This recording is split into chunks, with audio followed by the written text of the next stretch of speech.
जय शिवराय.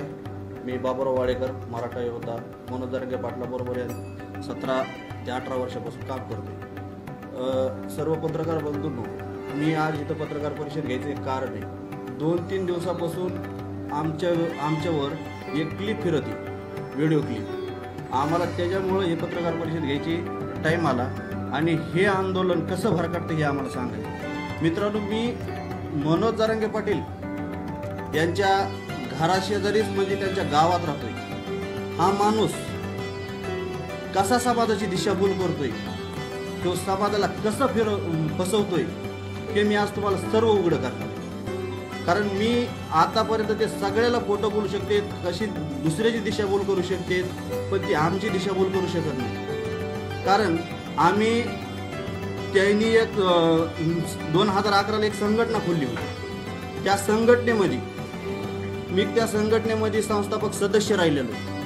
त्या संघटना खोलल्याच्या नंतर स्वतःच्या प्रसिद्धीच्या हवापोटी स्वतःला प्रसिद्धी मिळवण्यासाठी कोणत्याही युवकाचा कसा वापर करायचा हा मनोज जरांगे पाटलांना तंतोतंत आणि चांगला अभ्यास आहे. कारण मनोज जरांगे पाटील इतके अभ्यासू आहेत आणि इतके हे की त्यांना कोणत्या मुलाचा कुठं वापर करायचा आणि त्या मुलाचा आपल्याला कुठं फायदा होईल आणि तो फायदा झाल्याच्या नंतर त्या मुलाला कसं दूर करायचं हे मी सविस्तर सांगणार. तुम्ही समाज फक्त स्वतःला मोठं करण्यासाठी भरकटतात, तुम्ही समाजाचा फक्त वापर करतात. आमची फक्त आतापर्यंत ढाल म्हणून वापर केले त्या माणसाने. ढाल त्याच्यावर कुठं जर संकट यायचा अंदाज असला की सांगितलं जा आम्हाला. आंतरवालीमध्ये जरांगे पाटलांनी उत्तर द्यावात. आता जरांगे पाटलांनी उत्तर द्यावात.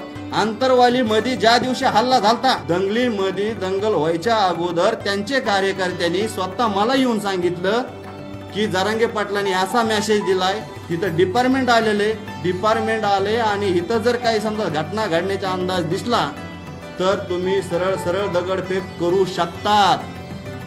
कशासाठी तर समाज आहे ना, समाजाच्या ह्याच्यावर फक्त आम्हाला भावनिक करायचं काम केलं. कारण आम्हाला वाटलं हा प्रामाणिक माणूस आता महागा झालेल्या चुका इथून पुढे सुधरीन, प्रामाणिकपणे समाजाचं काम करी.